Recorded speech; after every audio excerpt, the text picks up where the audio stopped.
yhden niistä harvoista skifinovelleista, mitkä oli tullut kilpailuun, tai ainakin jotka oli päässyt jatkoon.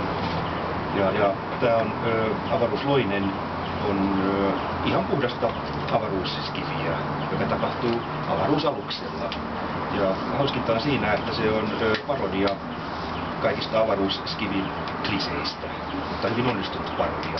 Siinä löydetään alien, ja alien on hurjaa ja se syö ihmisiä, mutta sitten sitä ruvetaan hyödyntämään, että jos se kerran syö ihmisiä ja se on aluksella, niin sitä voi käyttää hyväksi. Että aluksella on kuitenkin sellaisia nipottajia ja epämiellyttäviä tyyppejä. Annetaan ne sille syötäväksi. Ja sitten tämä alien rupeaa niin ymmärtämään tätä kertojaa.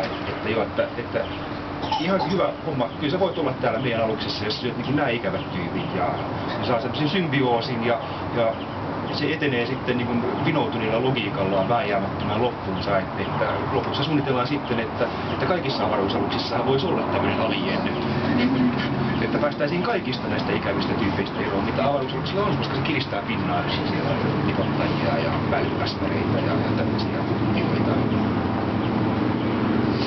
Ja se dramaturgisesti se oli hyvin tehokas, koska se lähti kliseestä ja ensin ajatteli, että voi ei tämmöistä. Ja sitten rupesi mielenkiinto heräämään, että ehkä tässä on jotain.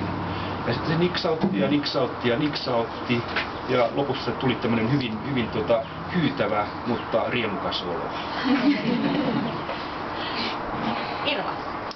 Joo, minusta oli hauska kuunnella nää, koska siis meillä on hyvin lähellä kuitenkin nämä kaikki, mistä nyt on puhuttu, ne on myös siinä ihan viimeisessä top 15. Ja ruumis Sade oli siinä ihan viimeisten kahden joukossa, joten täällä on hyvin lähellä myös tämmöinen tilanne. Se olisi varmaan lähtenyt niille kunniamaininta, jos ei se olisi voittanut. Niin, että se, kun tässä kunniamaininnossa tuli vielä lisää hajotaa.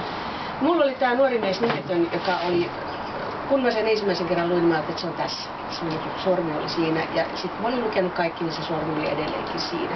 Että vaikka siinä oli hyvin lähellä 3-4 sellaista, mistä mä mietin, että niin olisiko siinä perusteita, kun kumota se ensimmäinen siellä. Ihan yksinkertaisesti se on tavattoman taidokas novelli. Ja avaruusluonnin oli mulla mukana sen takia, että se on niin hirveän hauska. Huumori on vaikea laji ja se onnistuu hyvin. Ja musta huumori erityisesti. Erityisesti. Se oli ideatason mahtava. Ruumis oli toinen näistä voittajaehdokkaista niin siinä viimeisessä vaiheessa, mutta kyllä se oli tämä nuori mies nimetön. Siinä keskellä Suomen sotia mies löytää itsensä metsästä ja hänet lähetetään kotiin vahingoittuneena. Ja kotiväki toteaa, että tämä mies on outo ja vaimo sanoo, että tämä ei ole se mies, joka on minun mieheni. Mutta kaikkien papereiden ja tuntelevin mukaan se mies on se mies. Ja tässä on se perusjännite, mikä siinä tarinassa on. Ja yhtäkkiä paljastetaan, että keskellä tätä sotatannerta on ilmestynyt tämän Terminator-elokuvan mukaisesti tällainen pallo, jonka sisään ilmestyy alaston mies, joka sitten nousee ylös ymmärtämättä mistä on kyse ja näkee kuolleen ruumiin vieressä ja kuusennoksessa tällaisen tuntelevan ja ottaa sen. Ja tämä on aivan, se menee ihan kananlihalle. Miten yhdistetään tämmöinen niin jo kliseeksi muodostunut eeppinen skifi-tarina ja sen niin keskeinen tällainen visuaalinen kohta ja sitten suomalainen historiallinen todellisuus. Ja kun se tehdään onnistuneesti, niin ei voi muuta kuin nostaa kädet pystyyn ja sanoa, että tämä oli kyllä todella hienosti tehty.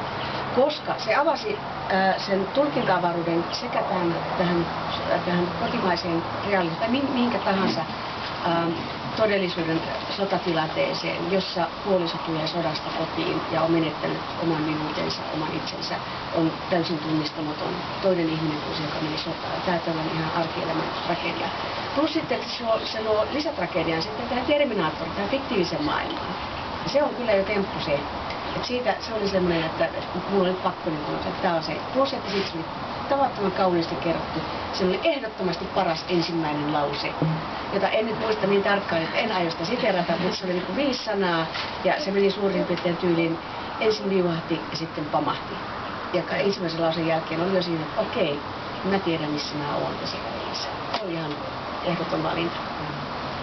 Ja sitten tuosta mies ja hevosesta sanoi sen verran, se oli niin hienoa erottista proosaa, että ei voinut, vaikka siinä ei ollut skifististä elementtiä pätkääkään, sillä oli sen verran fantasiaa sellaisessa siinä yöllisessä kohtauksessa, mikä siinä oli, että se oli tyylillisesti ja tällaisen tunnelman kannalta aivan ehdoton valinta sitten tällaiseksi kunniamaineksi, vaikka tämä ruumis oli siinä sitten toisena voittajaehdokkaana.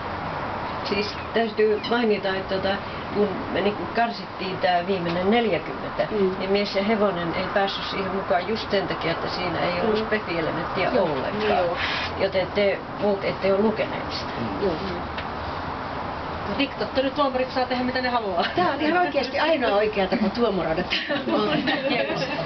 Että se tulee näkyviin tavallaan se kirjoituskilpailun kirjo ja monenlaiset asiat, mitkä tekee tekstistä hyvän, koska tässä on erilaisia perusteita. Ja myöskin ne pienet erot, jotka sitten erottaa ne mieltymykset ja ne pienet vivahteet, joiden takia sinä tykkäät enemmän tuosta ja minä tykkään enemmän tuosta ja Tiina tykkää enemmän jostakin muusta. Miten nämä Petterin ja Annan ja Heikin novellit? Nämä muut kunniamainit, mistä voisi vielä varmaan lausua jotain?